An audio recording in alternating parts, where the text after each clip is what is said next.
Shalom, giving all praise unto Abashim Hashem Korash. Double honors unto the apostles of Great Millstone. And I honor your brothers that be pushing this truth in sincerity throughout the four corners of the earth. And I brother everybody are coming out here to give you this truth for the grace and mercy of Yahweh. Bashim Hashem Korash. Giving all praise unto Abashim Hashem Korash. It's gonna be a relatively quick video. I don't have no specific precepts in mind. Just have a little bit of a concept that I wanted to speak about, man. And this low self-esteem demon. Okay, the low self-esteem demon. And it's a kind of like an interesting experience. I had been working on a project, and I had the concept all made up and put together and everything. And I had one of these techs come to my house to do a job. A technician, a tradesman. He came over to the crib to do a job, and he just seen what I was working on. Straight up Edomite. He didn't know where I was coming from with the background of my skills or whatever. And the first thing he said, man, that's never gonna work. First thing he said, without knowing who I was from Adam, like they say up here within the north of England, he said, man, that will never work. And that was very striking to me. This guy didn't know what I'm into, what I'm about, what my skill levels is, and concerning certain things. And I ain't gonna go into great detail about what the product was or what I was working on, because obviously the NDAs and everything in place or whatever, right? But the minute the Edomite saw it, he couldn't help himself but to put that statement out there into the universe. And it got me thinking. Sometimes we be feeling certain things, and you make an opinion based off other people's opinion about you. You gotta remember, this guy ain't for you, man. Right? Esau ain't gonna tell you, pat you on the back and say, man, you brilliant, you better than me. That's something Jake will do. You play ball and that egos are clashing. One person's dunking on the other person, another person's shooting from the free throw line. It's like 15-15, and you're playing up to, I used to play this game called 21. And you play 3, 4, 5 people, maybe 7 people will play the game, and the person that gets to 21, the first person to get to 21, they'll win the game. And then after the game, you shake hands and say, yeah, man, you're a bad dude, man.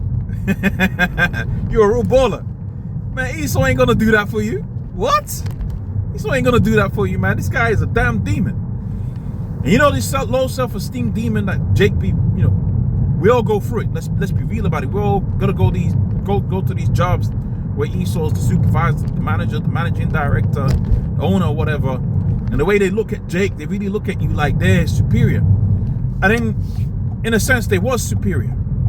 For a long time, they was superior. For the longest time, they had the superiority. The Most High put that spirit upon them to be great when it comes to technology. But what you notice is really this thing of intellect and IQ and all of that. IQ is BS, because you can learn IQ. IQ is about pattern recognition. Jake, the best people to recognize patterns is Jake. And if you was really to be taught maths and physics in a way that is in tune with your pattern recognition, which is IQ, when you see them IQ tests, what's it all about? It's all about recognizing patterns. But Jake knows patterns, man. You play a certain song, but you already know the pattern. Yeah, man, that's Sean Paul from 2006. Yeah, I remember that song. Okay? You already know pattern recognition. What you haven't been taught is that it's okay for you to do it. And this is where the low self-esteem comes into it. Nobody's ever sat you down and said, yeah, you can do it too. That's why you be looking at particular things. I hate this statement. When you speak proper English and Jake looks down on you. I hate that, man. That's grievous to me. That's grievous to my spirit.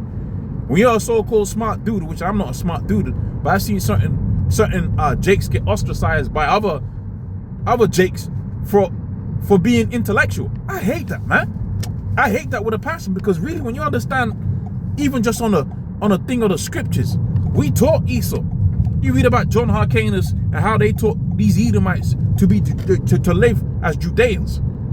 You read about that, and then Jake now is really going to the so-called rabbi to try and understand the scriptures. It's like, brother, we taught these men the scriptures. Okay?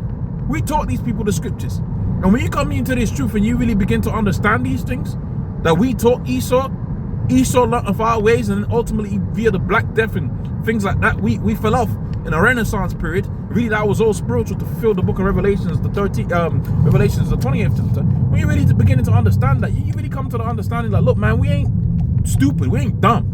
Jake is not dumb. You got the curses on you. There's a difference. You ain't stupid. You ain't low IQ. You just got the curses upon you. And if you're in an environment and in a situation where the Most High can give you a little, you know, a little respite from the curses. A little respite from the curses. You might be a talented dude when it comes to the coding. You might be a talented dude as a nurse, a doctor, a dentist. Man, you're going to fly, man. You're going to fly because we the best. Doth not the scripture say? Doth not the scripture say we are the salt of the earth? We are the salt of the earth. And I'll tell you something about that thing of self-esteem. Them Nigerian brothers that have not lived within England, that was competing against other Jakes, that was competing against other Israelites, that grew up in an environment that was conducive to confidence, man, they excel. I've seen it with my own eyes. I've seen it with my own eyes with these Nigerian brothers, man. The guy was smashing it when it comes to electrical engineering. And I'll tell you something about electrical engineering. That's one of the hardest forms of engineering. Nigerian brother, man, muscle-bound dude. You would have thought, according to this world's wisdom, that this guy was just, you know, just meat and potatoes, you know. He's just bush and thick. The smartest dude in the whole, you know, this college thing. He was the smartest dude in the whole college. Nigerian brother, man. But you see this guy, you think this guy, man, all this guy is lift weight. That's what you think. All this guy does is lift weight. Nah, smartest dude. Because he didn't grow up around Esau. He didn't grow up around Esau, so he had a thing of self-esteem. His fathers taught him to believe in himself. That's why he was able to excel. And with that talent and that spirit that the Most High put within him, he was able to utilize that. So what's the point of the video? We can't be basing our opinions about ourselves based upon Esau. When you come into this truth, naturally that's going to happen. But it's good to put that into perspective and put it into remembrance. We are not Edomites. We don't consider the opinions of Edomites valid. Okay? We're the children of Israel. We're the children of Israel. We're supposed to have the highest esteem of all esteems within the scriptures. No matter how down bad you are, man. Come on, bro. We're all down bad, bro. We all do crazy things from time to time. You look at it and you say, how the hell did I do that? We're all down bad, man. But when it's all said and done, the Most High is for you. Okay? The Most High is for you. The hope that we see within these scriptures is for you. Yeah, you might have the curses on you and you might not be so-called high IQ and intellectual and smart and all of these things. But when it's all said and done, these things have been promised to you. You might not have wealth, resources, okay, gold, silver, women, all of this. You might not have that. You might be in a situation where you might not necessarily be the most handsome of people. With which most Jake is really quite handsome, right? But you might not be that person. But guess what? You're going to get a new body. You might not be the healthiest person. You're going to get a new body. You might not be the wealthiest person, but guess what? The Most High is going to give you resources, man. We should have the highest esteem of all because we are the children of Israel and the Most High has made an unbreakable promise unto us, man. We're not going to be Jacob, thou worm, man. You shall not be, you ain't going to be forsaken. We ain't going to be forsaken. We're a worm. Yeah, we're insignificant right now. Yeah, we got the curses upon us right now, but man, do you really believe in these scriptures? And if you really do believe in these scriptures, then you should understand that we're going to rise. Right, the children of Israel are gonna rise and we're gonna be fine. No matter what's happened, man. No matter what you've done, what you've been through, whatever. Look, the scripture says the Most High shall have mercy upon Jacob. When it's all said and done, Isaiah the 14th chapter, Yahweh shall have mercy upon Jacob. So yeah, man, we ain't supposed to be walking around with a snuff of Galapagos spirit, like the Apostle Rakar says. In any event, with that, I'm gonna say all praise unto Yahweh Shai, Bashim Korash. Double honors unto the apostles of great millstone, and I honor you brothers that be pushing this truth in sincerity. I'll see you on the next one. Shalom.